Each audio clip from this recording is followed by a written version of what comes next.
Tonight, this is the man of the hour, Elon Musk, the head of Tesla, most firmly in the hot seat. Tesla will, expected to, report results in this hour. And everyone agrees this could well be the most important earnings report in the company's short history. The problem is the company is burning through cash at an alarming rate.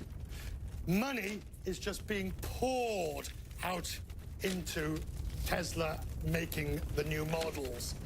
Earnings may show that Elon Musk has blown through $700 million in just 3 months. In fact, one estimate is putting the current burn rate of cash at over $7,400 a minute, feeding the Tesla machine. Is this company too big to pour or too important to fail? Let's talk about this with Claire Sebastian, who joins me. An extraordinary burn of cash for a company where we already know that there have been issues of whether they have a liquidity problem. Yeah, and I think this is going to be another serious dose of realism for Elon Musk. On the last call, he called the questions about cash flow and about the Model 3, which is intrinsically linked to that. He called them boring and boneheaded. Those boring and boneheaded questions, Richard, haven't gone away. And what are those questions?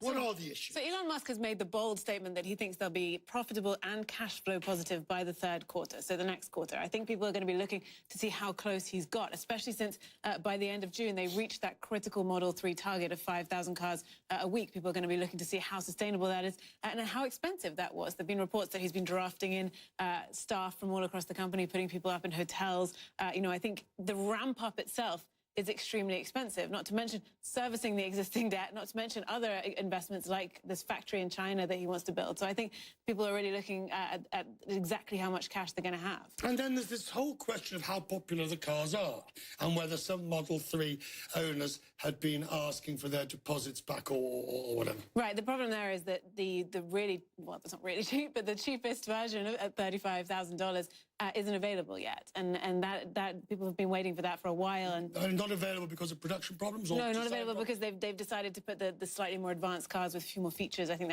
they started about 49,000 on sale first, and only after those orders clear, they're going to start delivering the $35,000 model. And I think, part of it is the production ramp has been slower than people expected, so they've met all these targets slower than people have expected. Not helped by his comments. And, I mean, let's not even dwell on the one over the Thailand mountain rescuer, dive rescuer.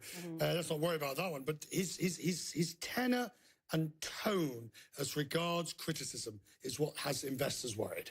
It does, because I think as much as people believe that his vision is important, they want to invest in a company that wants to change the world, that might, launch a rocket in space and put people on Mars and rethink the entire global transportation system in the space of a week. They want to invest in that, but he cannot have that if he doesn't have the support of investors. And, this prompted an open letter from Gene Munster, who's a top tech analyst, after that Thai cave rescuer fiasco, where he said, you should take a Twitter sabbatical. He clearly hasn't. He's been back at it today.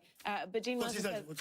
So today he's been tweeting about David Einhorn, who's the hedge fund manager who, you see it there. He said the report was that Einhorn wasn't going to renew his lease on his Tesla, and he said tragic, we'll send Einhorn a box of short shorts to comfort him through this difficult time. He's clearly on the defensive still. He likes to defend himself against critics. Hold your horses. Stay exactly where you are. We had a slew of car earnings out today. Volkswagen shares were down after it said Europe's new emission tests pose the biggest threat to its business. And Ferrari shares were down. I mean, they were really down, down over 10%. The company's new CEO described the late Sergio Marchionne's goals as aspirational. Claire Sebastian, aspirational usually means we're going to change the rules or going to move the goalposts. Right, investors are clearly very on edge because it's only a week and a half, really, that this new CEO, Louis Camilleri, has been in the job. And headlong into this first earnings call, the earnings weren't that bad, but of course none of that is really attributed to him. And people look at Ferrari and they think, look, the stock price has more than doubled in the last 3 years since Marchionne has been there, and they just aren't sure yet that this guy can execute in the same way that his predecessor did. Good to see you. Well, actually, we'll see you again You're sharpened your pencils Yes. when the results come out for Tesla. Good. Elon Musk has a sartorial suggestion for investors shorting his company's stock.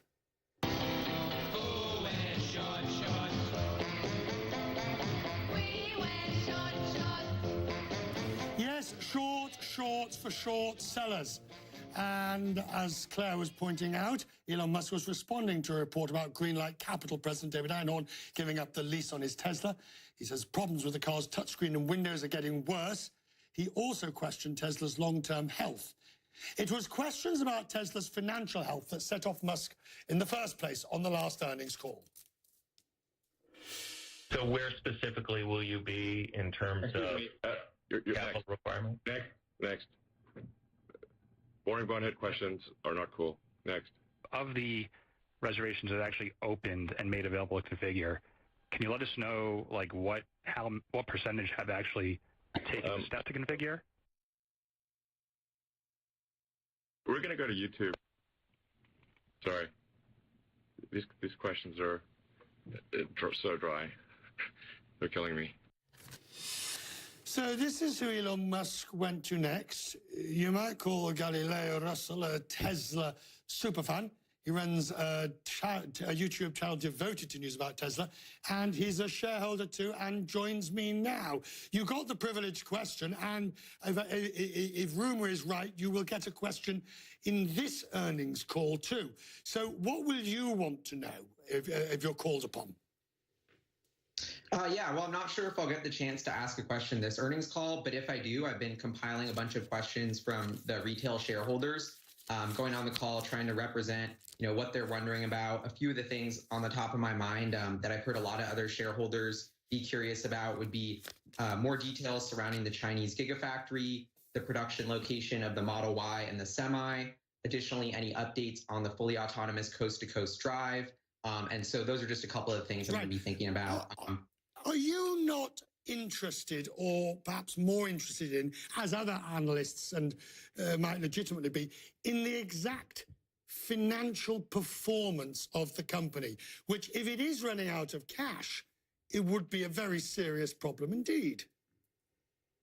Yes, I'm very interested in the financial performance, but I as a bull, I'm interpreting the same facts as the bears, just very differently. I actually believe Tesla should be spending significant amount of capital to build out the infrastructure to expand their manufacturing capacity, and that requires significant upfront capital investment. So I'm of the school of thought that Tesla should be ramping up their spending as quickly as possible.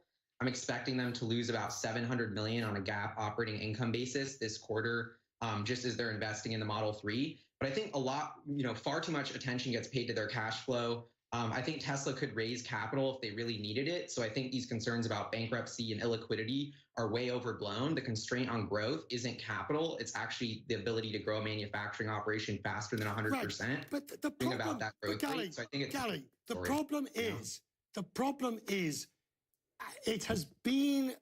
Look, and we're not talking about, let me be clear, we're not talking about the technological genius of the vehicle or whatever, but we're talking about the grunt manufacturing of automobiles that at mass market, they don't seem to be able to do, at least not without spending a small fortune to make them.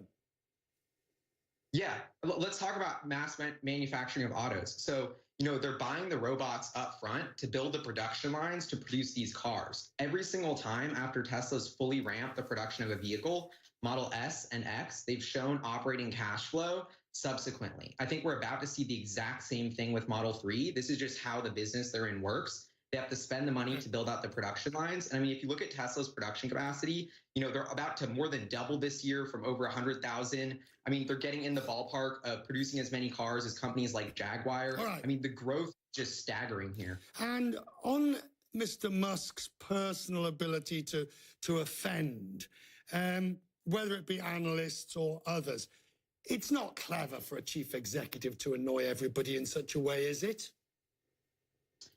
No, I don't think it's clever, but I will say that contrary to popular opinion, I believe Elon Musk is Tesla's greatest strength, and biggest asset, not its biggest liability. He's an incredible leader. I mean, his track record of building software companies that are incredibly disruptive from the ground up, selling them successfully. I mean, PayPal is now a multi-billion-dollar company producing billions of dollars of positive cash flow. disrupting payments. So, I mean, this guy has vision. What he's doing with SpaceX, I think he's an unbelievable CEO. You know, he's chirping a little too much on Twitter, but at the end of the day, he's a phenomenal executor, and I wouldn't want to put my capital with anyone else in the world. You've made your position clear, Gary. Hopefully you'll come back again and talk to us more about it. Good to see you, sir. Thank you.